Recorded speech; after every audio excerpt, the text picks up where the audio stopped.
Remember how when we were kids, the world felt like this big, amazing place full of adventure? Then, somewhere along the lines, it all got dim and dark. How much more special is it when something or someone comes along and breathes magic back into your world?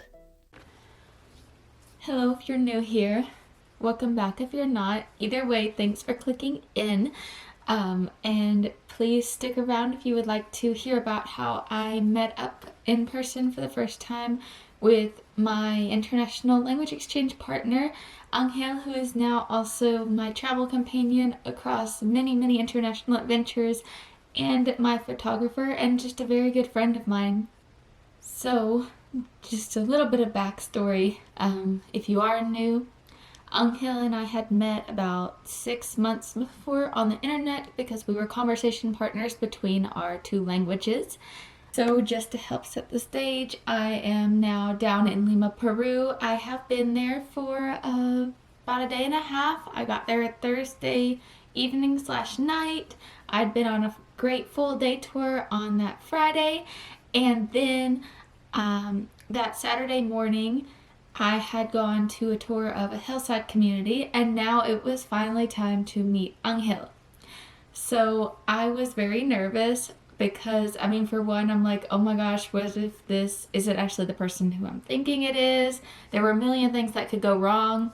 I was also nervous because I was needing to go down to a clinic to get a PCR test to be able to go back into my country, because at the time, this was back in 2021, and there was still a lot of restrictions and extra loops to jump through for travel. But I get down from my condo. Him and I had agreed to meet in a park or beside a park that was pretty close by. And I was just so nervous because I had been being told this whole time, don't have your phone out, don't be like holding your phone in the street. It needs to be in your bag when you're not using it. And if you're going to use it, you need to be in a secure place. But I'm having it up to my ear, talking to him, being like, where are you? And he's like, where are you? And then I noticed someone coming up the stairs because the park was kind of below. My condo was on the top of a cliffside, and the park was a little bit lower on the cliffside. And I see someone coming up the stairs, and again, this is 2021, so we're all wearing masks, but I was pretty sure, and that person was on the phone too. And then we make eye contact, and it's like, oh my gosh, hi. He crossed over to me. I had a little brown envelope with two smaller gifts I had gotten him, because for me, presents are like one of my love languages for my friends and my family and everything. He had asked me for a signed American dollar bill, so I had that, and I also had some guitar picks because his lockdown hobby was guitar. So I was super nervous, so like I immediately shoved it in his hand. I'm like, here. And then the second or third thing I said to him after hi and handing him the presents was, I imagined you taller. And afterwards, I've had friends and family get on to me and be like, that was so rude. Why would you say that? And I don't know. It's just one of those things where, you've had this concept of someone in your head for 6 months, and then you finally meet them, and they're never exactly what you imagined. We had even talked about each other's heights over like video chat and everything, but he said it in centimeters and I said it in feet and inches, and it just didn't really click. But his response was just, well, I never told you that I was tall. He's still taller than me, and I'm not one of those people that obsesses over height. It was just one of those little things, and I think I'm going to remember that for the rest of my life. We went to the clinic. They wouldn't let Angel in because he didn't have the appointment, and they're like, no people can accompany you to the appointment. I managed to get through all the more complicated Spanish, even though I was still mostly a beginner. And then we got to go walk around, see some street art in another nice neighborhood called Barranco. And one of the big things we had been wanting to do was go get sushi, because in the nicer area of town, Miraflores, there are sushi restaurants, but Angel had never tried to use chopsticks before. And at the time, I was a budding Instagram girly, and one of my little things I would do was sushi Sundays. So him and I had been talking about it because he would see my stories and say, "Oh, I've never had sushi and I don't know how to use chopsticks." So we managed to find a place. We were playing with the chopsticks. And then when the food came out, they let us take our masks down. And that was actually the first time we saw each other's faces in real life.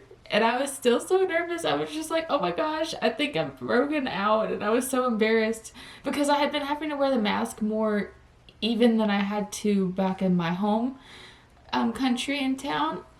But yeah, that was one of those things that it would usually be so weird to say I was hanging out with someone a whole afternoon and I never even saw their face. And you already feel such a good, deep connection, but there aren't words. If you're watching this, you're probably an adult or were at least like an older teenager during those times. So maybe you've had experiences like that too. Feel free to share them below. It really was such an odd but also special thing. As we're chatting over dinner, I did bring up the fact that I kind of hadn't told my family that I had gone down there to meet up with somebody, just that I had basically randomly decided to go to Peru because I had been learning Spanish, and for whatever reason I was interested in that country especially. And Angel got onto me. He's like, tomorrow you have to call your mom at least and tell her. I'm like, okay, I guess you're right. I probably should let them know what's up.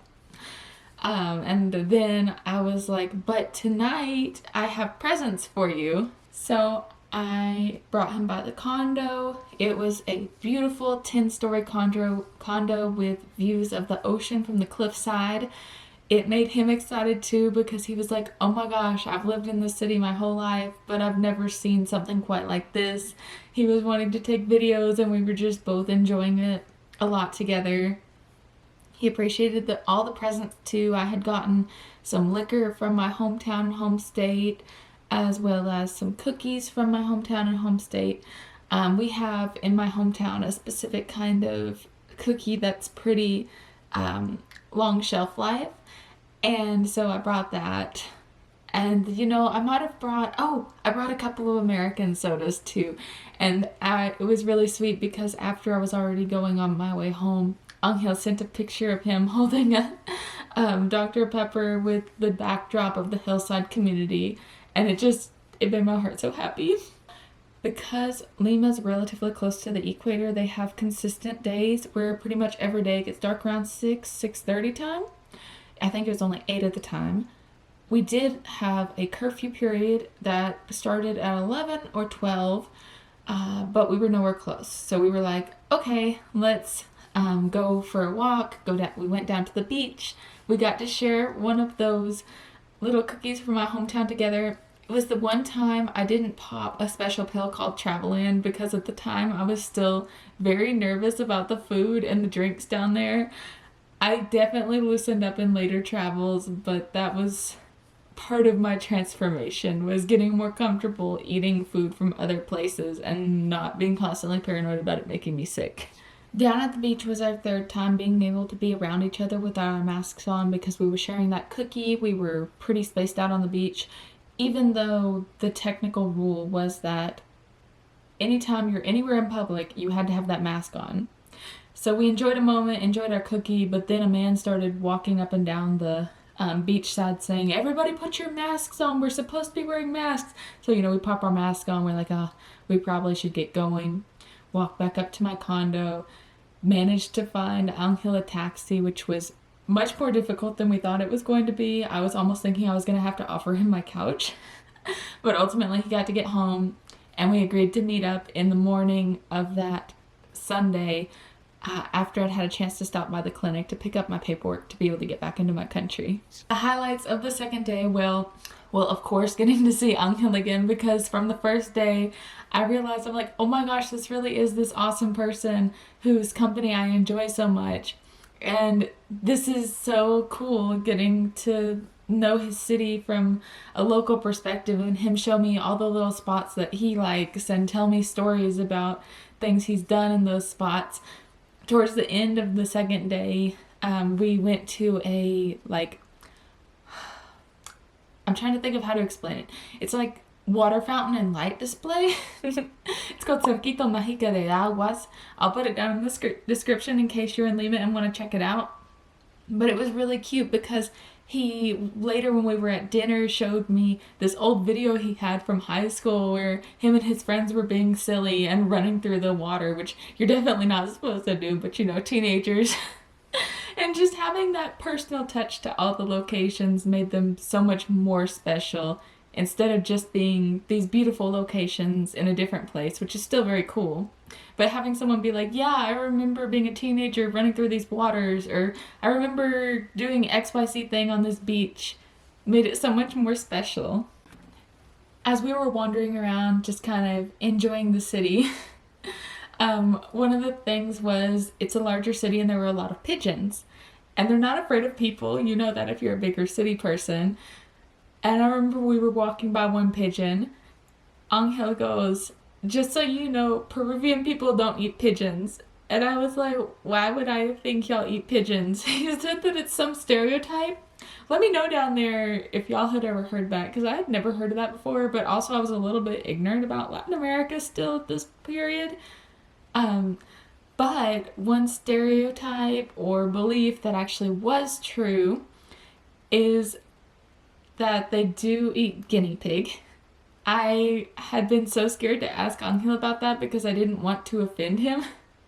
But I think something like 4 months into us having chatted and gotten close to each other, or closer to each other, I finally was like, so do you guys eat guinea pig? And he was like, oh yeah, cuy. They call it cuy. He'd shown me pictures, and I got so excited because I was going through this adventurous eater phase, which I'm still very much in. I love trying all kinds of different foods. But I was like, oh my gosh, when I come to your country, I want to have some cuy. And he said, the thing is, it's not like we eat it everywhere all the time. It's not just a staple food. Peruvian staple food is chicken and rice, at least from what I've experienced. But yeah, it's kind of more like Cajun people and people down in Louisiana eat alligator. But if you go to the US and you're like, oh, there's people in America who eat alligator, and you're in New York City, you're not just going to be finding alligator all on the streets everywhere. So we were kind of trying to figure out how we would make that a thing, because in Peru, cuy is a lot more common up in the Andes region, not the coastal metropolitan area. But luckily, my awesome guide from the hillside community the day before had recommended me a restaurant, because I told him about that. I was like, one thing I really want to try while I'm down here is cuy, but we can't figure out where to find it here in Lima. So he recommended us a restaurant. It is called, oh no, let me go find the name. All right, forgive me in advance for my pronunciation because this is Quechua, not Spanish, but it's Huancahuasi. I will be putting that down in the description in case for some reason you're in Peru but not going to the Andes and you want to try cuy. Perfect restaurant for Andean food in Lima, Peru. So we head over there, and I loved the atmosphere so much. The waitresses were in traditional Andean attire. They had traditional music playing, and Angel even told me, because his dad is from that region, his first language is actually Quechua, not Spanish. And he was telling me about how it kind of reminded him of going to see his dad's family and stories that his dad had told him about the region. So, oh my gosh, it just felt so awesome. It would be like if you had been up in New York wanting some alligator and you went to this super cool Cajun restaurant that just takes you down into the bayou. And then I got my prize, my cuy. Here is a picture. I was so proud of it. I took so many angles, and it was on my crappy little phone that I had at the time. But I was so happy to be able to tell the people back home, look at this new food I tried. It tasted like pork. I feel like a lot of times when people try kind of more different or exotic meats, they always say it tastes like chicken. This tasted like pork, like 1,000%. And honestly, it was kind of hard to eat because they're tiny little animals, so there's not a lot of meat on there, and you're just kind of trying to scrape meat off their little bones. But it was such a cool experience. And I was so happy that I got to try something that I had set out to do, even though it had seemed very difficult. And we weren't sure until that last minute when the guide gave me a pointer if we were actually going to be able to make it happen. It was in this restaurant that Angel was kind of almost going big brother mode on me and saying, I'm so happy that you came down here and we got to meet, and it's been really cool getting to hang out and getting to show you my city, but also please don't just start going down to Latin America to meet these people that you meet on the internet, because I know that I'm a good person, but there's a lot of not good people, and I don't want anything to ever happen to you.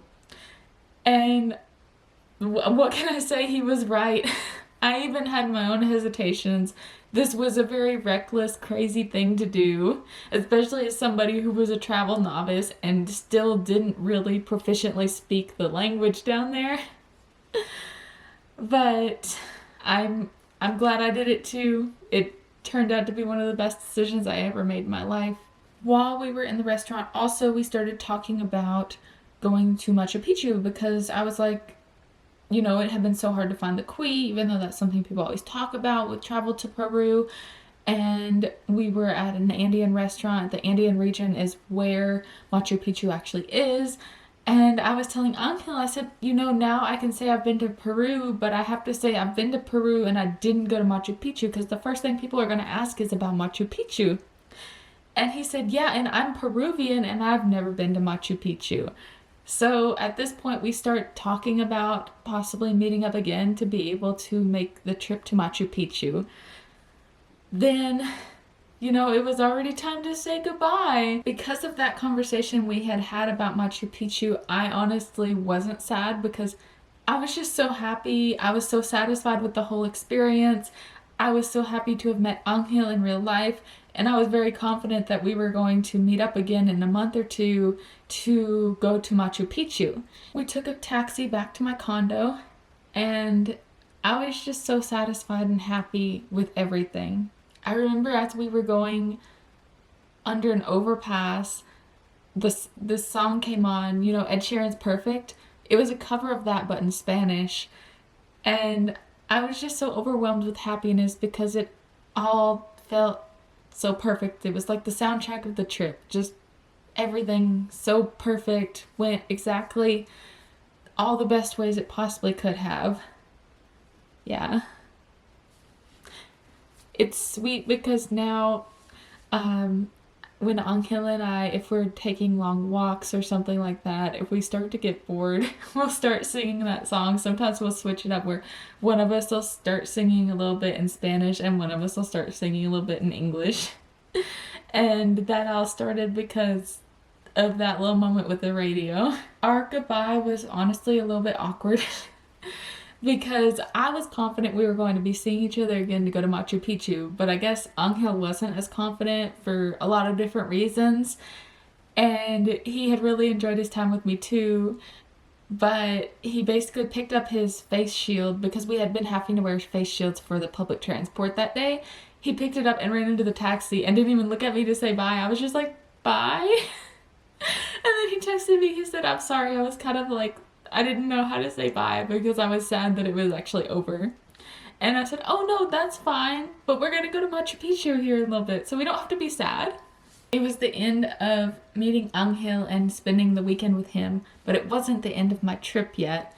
I had one more day where I went up to a park called, like a hiking type park called Lomas de Lachay. It's kind of almost, at least in the season that I was there, a cloud forest. It was really cool. I had an adventurous guide who helped push my envelope with all my aversions to the food. He convinced me to eat an apple, which I was not supposed to do because non-peeled fruits and vegetables, or like fruits and vegetables that you don't peel yourself or that have thin peels to where they're washed in the tap water, you're not supposed to eat. He convinced me to eat that, and I was so scared. I was popping my special traveling pills, Nothing happened. I did not die. I ate the apple and it was fine. So then that upped my confidence so that when we were coming back from the road trip, when we stopped at a little diner, I tried ceviche for the first time. And now it's one of my favorite foods down there. For if you don't know, ceviche is a semi-raw fish dish. It's not exclusive to Peru, but there is like a kind of special Peruvian version that includes a sweet potato down at the bottom, and it is definitely my favorite version. It was the freshest seafood I'd probably ever had in my life, especially because, like I said, it's semi-raw. It's only just lightly cooked by the acidity of the lemon juice that's used to prepare it. Oh, it was such a good experience, and I'm so glad for that guy to pushing me to push myself to try new things and not be so scared of the food. I probably should have learned a little bit more food vocabulary though, because then it was time for my last dinner, and Angel lived literally, depending on what kind of transport you take, either an hour to 2.5 hours away from my area. So even though we both would have liked to, it didn't really make sense for him to come down just to have dinner with me. So I went out and I found myself a little tourist tapas bar. But again, my vocabulary with the Spanish food words was still not really there. So I just picked something that sounded nice. They bring it out and it's this toasted bread smothered in green olives and tomatoes. And I hate green olives. It's one of the foods that I definitely don't like. And I felt so bad. I tried to eat them, but I was gagging. So I just had to scrape them off and eat a little bit of the toasted bread. And it was barely anything because it was just tapas. And I remember the waitress came back over. She's like, "What's wrong? You don't like the food?" I said, "Well, I don't like olives." And she said, "Then why did you order olives?" I had to confess to her. I was like, I honestly didn't realize that that word meant olives. It just sounded like it would taste nice. So I was pretty disappointed with myself and my dinner. I wanted to have something I actually enjoyed as my last food, not really meal, but just food there. So I went to a cliffside cafe. It's a little creperia. It's called Besos Frances. There are 3 locations in Lima that I know of. 1 is in the downtown area, 2 are cliffside with views of the city. I always like going to the ones with views of the city better. I had a little Spanish learning moment where I learned that it is not Nutella or anything like that. It is Nutella. So maybe I can save you a little bit of embarrassment with that one because they transferred me over to a guy who spoke some English because they assumed I didn't really know what I was doing with the Spanish because of my pronunciation there. But I loved my crepe. I enjoyed it while I looked over at the cityscape. And from that moment forward, I established a tradition of always going to Besos Frances before I leave for the airport in Lima. I have even gone there and risked being late for my flight because I'm crazy. And once I have a tradition established, there is nothing that will make me break that tradition. Besos Frances was my last little stop. I got all my luggage together. The doorman was so sweet. He wrote out on Google Translate, "The most beautiful girl in the building is leaving." And it didn't give me creeper vibes. It just gave me, oh, he's being so nice. And I got on the plane, waved goodbye to Lima, Peru. And I remember I just had the most happiest, satisfied feeling of renewed awe and wonder in my life. And I was so excited for my next adventure. So at the time, I was a huge 90 Day Fiancé fan, and this was not that kind of story, but there were certain elements of the whole going to a different place and adventure and meeting someone new that were there that made me just totally nerd out as a huge fan of that series at the time. And for me, it honestly was kind of even more beautiful by virtue of not being that kind of thing, because it was just so pure and it was just about making this human connection in a time where we all felt very isolated. and making that connection across borders, across oceans, across cultures, across languages. And we both helped each other reawaken that dreamer part of ourselves that all of us have as kids and all of us kind of lose during adulthood. We both were able to start looking at the world with so much more awe and wonder, and like it was this storybook fairy tale adventure. It touched this special part of my soul that I still just crave all the time. And I'm so grateful that it happened.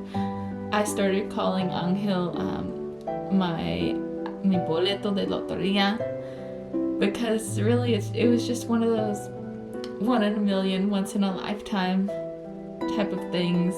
And now we're travel companions, and we've been on so many giant, amazing adventures together. But it all started here with this trip to Lima.